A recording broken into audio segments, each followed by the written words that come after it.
Bus ನಿಲ್ಲಿಸಿ ಮುಷ್ಕರಕ್ಕೆ ಮುಂದಾದ ಸಾರಿಗೆ ನೌಕರರಿಗೆ ಶಾಕ್ ದೊರಕಿರತಕ್ಕಂಥದ್ದು. ರಾಜ್ಯ ಸಾರಿಗೆ ನೌಕರರಿಗೆ ಸೆಡ್ಡು ಹೊಡೆಯಲು ಸರ್ಕಾರ ಪ್ಲಾನ್ ನಡೆದಿದೆ.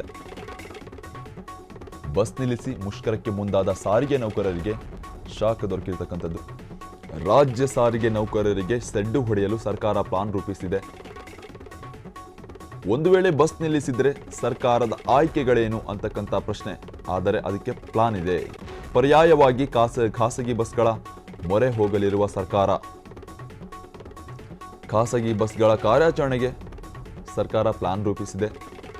ಶಕ್ತಿ ಯೋಜನೆಯಿಂದ ಬಸ್ ನಿಲ್ಲಿಸಿರೋ ಖಾಸಗಿ ಬಸ್ ಮಾಲೀಕರು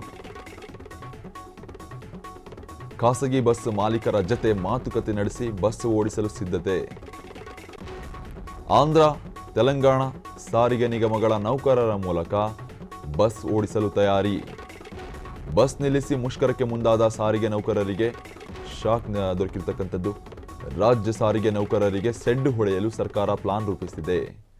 ಈ ರೀತಿಯಾಗಿ ಏನು ಪ್ರತಿಭಟನೆಗೆ ಸಜ್ಜಾಗಿರ್ತಕ್ಕಂಥದ್ದು. ರಾಜ್ಯ ಸಾರಿಗೆ ನೌಕರರ ಸಂಘದ ವತಿಯಿಂದ ತಮ್ಮ ಬೇಡಿಕೆ ಈಡೇರಿಕೆಗಳನ್ನು ಆಗ್ರಹಿಸಿ ಏನು ಪ್ರತಿಭಟನೆ ಮುಂದಾಗಿರ್ತಕ್ಕಂಥದ್ದು. ಈಗ ಅದಕ್ಕೆ ಸಂಬಂಧಪಟ್ಟಂತೆ ಸರ್ಕಾರ ಪರ್ಯಾಯವಾಗಿ ಪ್ಲಾನನ್ನು ರೂಪಿಸಿಕೊಂಡಿದೆ. ಈ ರೀತಿಯಾಗಿ ಏಕಾಏಕಿ ಏನು ರಾಜ್ಯ ನೌಕರರ ಸಾರಿಗೆ ಸಂಘದ ಏನು ವ್ಯಕ್ತಿ ಎಲ್ಲರೂ ಸೇರಿ ಪ್ರತಿಭಟನೆ ಸಜ್ಜಾದರೆ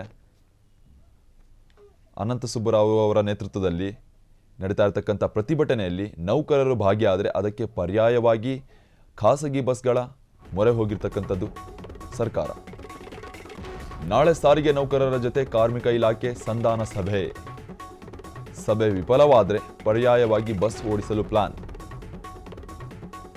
ಸರ್ಕಾರ ಹಾಗೂ ಸಾರಿಗೆ ನೌಕರರ ನಡುವೆ ವೇತನ ಜಟಾಪಟಿ ನಡೀತಾ ಇರತಕ್ಕಂಥದ್ದು. 25% ವೇತನ ಪರಿಷ್ಕರಣೆ ಮಾಡುವಂತೆ ಬಿಗಿಪಟ್ಟು ಹಿಡಿಯಲಾಗಿದೆ. ಮುಷ್ಕರ ಸಕ್ಸಸ್ ಮಾಡಲು ಪ್ರತಿ ಡಿಪೋಗಳಲ್ಲಿ ಚರ್ಚೆ ನಡೆಸಿರುವ ನೌಕರರು ಡಿಸೆಂಬರ್ 9ರಂದೇ ಸರ್ಕಾರಕ್ಕೆ ನೋಟಿಸ್ ನೀಡಿದ್ರು. ಸರ್ಕಾರ ಡೋಂಟ್ ಕೇರ್. ಹೀಗಾಗಿ ಪ್ರತಿ ಡಿಪೋಗಳಿಂದ ಬಸ್ಗಳನ್ನು ತೆಗೆಯದಂತೆ ನೌಕರರು ನಿರ್ಧಾರವನ್ನು ಮಾಡಿದ್ದಾರೆ. ನಾಳೆ ಸಾರಿಗೆ ನೌಕರರ ಜತೆ ಕಾರ್ಮಿಕ ಇಲಾಖೆ ಸಂಧಾನ ಸಭೆ ಇರ್ತಕ್ಕಂಥದ್ದು. ಸಭೆ ವಿಫಲವಾದರೆ ಪರ್ಯಾಯವಾಗಿ ಬಸ್ ಓಡಿಸಲು ಪ್ಲಾನ್ ನಡೀತಾ ಇರತಕ್ಕಂಥದ್ದು.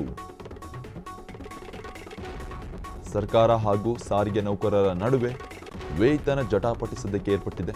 25% ವೇತನ ಪರಿಷ್ಕರಣೆ ಮಾಡುವಂತೆ ಬಿಗಿಪಟ್ಟು. ಮುಷ್ಕರ ಸಕ್ಸಸ್ ಮಾಡಲು ಪ್ರತಿ ಡಿಪೋಗಳಲ್ಲಿ ನೌಕರರು ಚರ್ಚೆ ಕೂಡ ಮಾಡಿರ್ತಕ್ಕಂಥದ್ದು. ಡಿಸೆಂಬರ್ 9ರಂದೇ ಸರ್ಕಾರಕ್ಕೆ ನೋಟಿಸ್ ನೀಡಿದ್ರು. ಸರ್ಕಾರ ಡೋಂಟ್ ಕೇರ್ ಅನ್ನೋ ರೀತಿಯಲ್ಲಿ ರಿಯಾಕ್ಟ್ ಮಾಡ್ತಾ ಇದೆ. ಹೀಗಾಗಿ ಪ್ರತಿ ಡಿಪೋಗಳಿಂದ ಬಸ್ಗಳನ್ನು ತೆಗೆಯದಂತೆ ನೌಕರರು ನಿರ್ಧಾರವನ್ನು ಮಾಡಿದ್ದಾರೆ. ನಾಳೆ ಸಾರಿಗೆ ನೌಕರರ ಜತೆ ಕಾರ್ಮಿಕ ಇಲಾಖೆ ಸಂಧಾನ ಸಭೆ ಇರ್ತಕ್ಕಂಥದ್ದು. ಸಭೆ ವಿಫಲವಾದರೆ ಪರ್ಯಾಯವಾಗಿ ಬಸ್ ಓಡಿಸಲು ಪ್ಲಾನ್ ರೂಪಿಸಿರ್ತಕ್ಕಂಥದ್ದು ಸರ್ಕಾರ ಹಾಗೂ ಸಾರಿಗೆ ನೌಕರರ ನಡುವೆ ಸದ್ಯಕ್ಕೆ ವೇತನ ಜಟಾಪಟಿ ಏರ್ಪಟ್ಟಿದೆ. 25% ವೇತನ ಪರಿಷ್ಕರಣೆ ಮಾಡುವಂತೆ ನೌಕರರು ಪಟ್ಟು ಹಿಡಿದಿರ್ತಕ್ಕಂಥದ್ದು. ಇದಕ್ಕೆ ವಿರುದ್ಧವಾಗಿ ಏನಾದರೂ ನಾಳೆ ಸಂಧಾನ ಸಭೆ ಇದೆ. ಸಾರಿಗೆ ನೌಕರರ ಜೊತೆ ಸರ್ಕಾರ ಏನು ಸಂಧಾನ ಸಭೆಯನ್ನು ಏರ್ಪಾಡು ಮಾಡಿದೆ. ಅದಕ್ಕೆ ಸಂಬಂಧಪಟ್ಟಂತೆ ಸಭೆ ಏನಾದರೂ ವಿಫಲವಾದರೆ ಬೇರೆ ಪರ್ಯಾಯವಾಗಿ ಆಪ್ಷನನ್ನು ಹುಡುಕಿಕೊಂಡಿರ್ತಕ್ಕಂಥದ್ದು ಏನು ಸಾರಿಗೆ ಇಲಾಖೆ. ಕ್ಷಣ ಕ್ಷಣದ ಸುದ್ದಿಗಳಿಗಾಗಿ ಫ್ರೀಡಂ ಟಿವಿ ಸಬ್ಸ್ಕ್ರೈಬ್ ಮಾಡಿ, ಲೈಕ್ ಮಾಡಿ ಹಾಗೂ ಫಾಲೋ ಮಾಡಿ. ಹೊಸ ಸುದ್ದಿಗಳ ನೋಟಿಫಿಕೇಶನ್ಗಾಗಿ ಬೆಲ್ ಐಕಾನ್ ಮೇಲೆ ಕ್ಲಿಕ್ ಮಾಡಿ.